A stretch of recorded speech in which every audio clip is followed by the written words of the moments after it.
Bonjour mes amis, hi guys, back on the Belgian countryside, this time with the Tudor Black Bay Pro, 5 days into my ownership of this super cool watch. What do I think about it? You know, as soon as it came out at Watches and Wonders along with the Rolex releases, this is the one that I hailed as the knockout release of the year. And let me tell you, it doesn't disappoint. I got the one on NATO, and more I'm loving those single pass straps, whether it is the very cool high quality fabric straps from Tudor itself, or the Marine National, I should say, straps, parachute straps, making the watch feel good on the wrist when it's very hot, and feel light. All worries about the thickness of the watch have gone. If we take a bit of distance, just looks great on the wrist. And at one point, you have to admit, it's just the look of the Tudors all the way back to the big blocks. That's the sheer flank type of look that they went for. You know, unlike Omega, which has a very sleek, very thin mid cases, and then a lot of ways to hide the thickness of their watches, especially the modern watches. Tudor just embraces it. Would be cool actually to engrave the whole side of this watch. Also this part here, which is not the most elegant part of the watch when you have it on a strap, but no, overall the thickness on this one here doesn't bother me at all, because it's a very sleek watch with the traditional polished bevels and the polished surrounding there of the GMT bezel. As always, Tudor Black Bay heritage line, playing with the vintage cues of Tudor and Rolex. Let's not forget, this is a diver, which 200 meters. So first and foremost, so that explains a bit the thickness. But you might tell me, yeah, the Black Bay 58 is not that thick, but it doesn't have a date. It doesn't have a GMT complication, which I have said to Hong Kong Times. So great to have at a glance a reference of what's going on over there at the office, at home. Great colors, slightly off-white mainly. They haven't gone to vintage, which is great. Had they gone for that more orangey color, I probably would not have liked the watch, but this is just fine. And if we zoom in a bit closely, you can see those brand new three-dimensional full lume plots indices.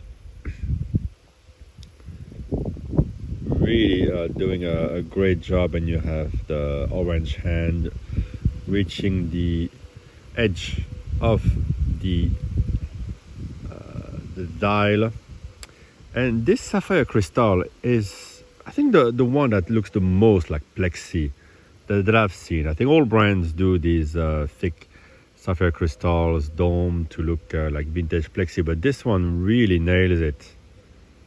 And of course, you have a very big crown on this model, which brings me to the one word I would use to describe the Tudor Black Bay Pro, and it is purposeful. Absolutely serves the purpose of being the travel watch, the adventure watch of the Rolex and Tudor family of brands, especially these days.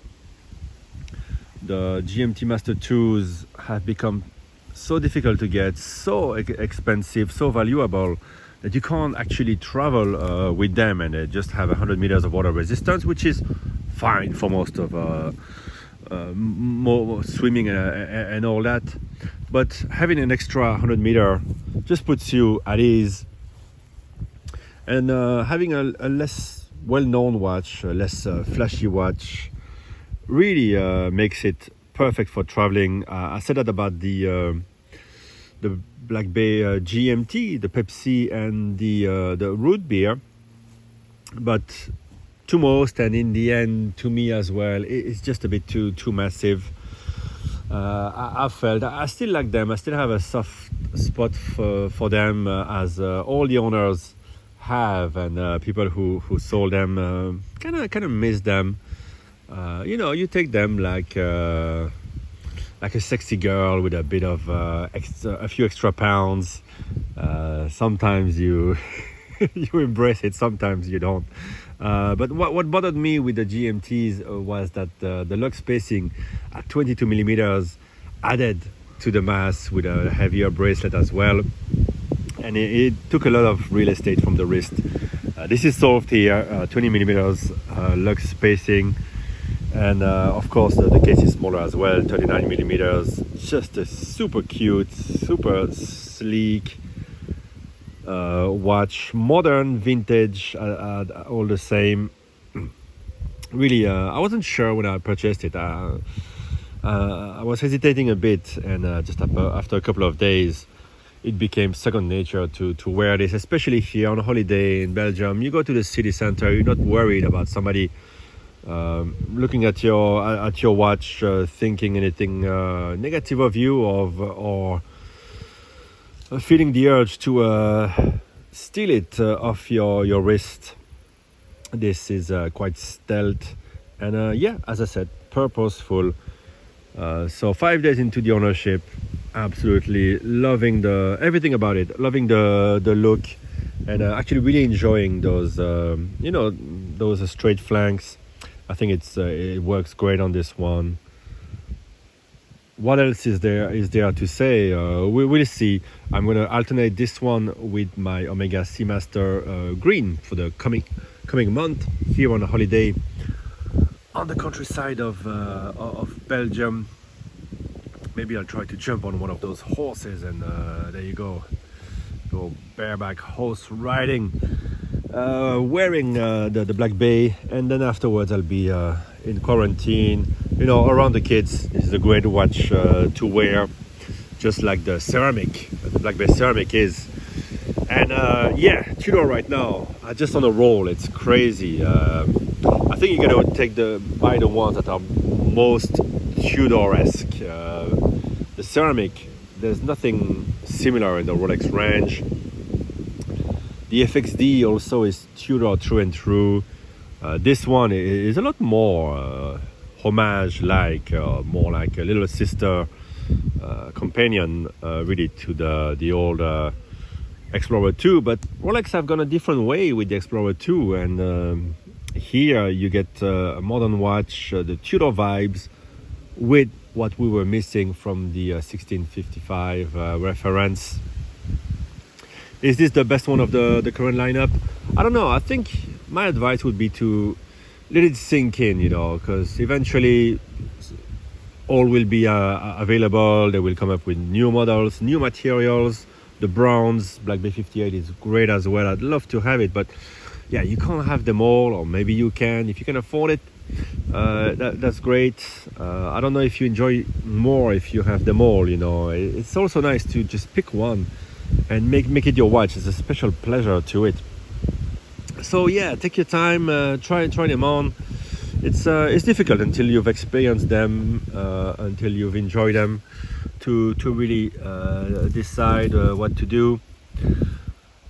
But this one, again, you gotta hand it to the designers there. The designer at Tudor, he's done a fantastic job with this Black Bay Pro.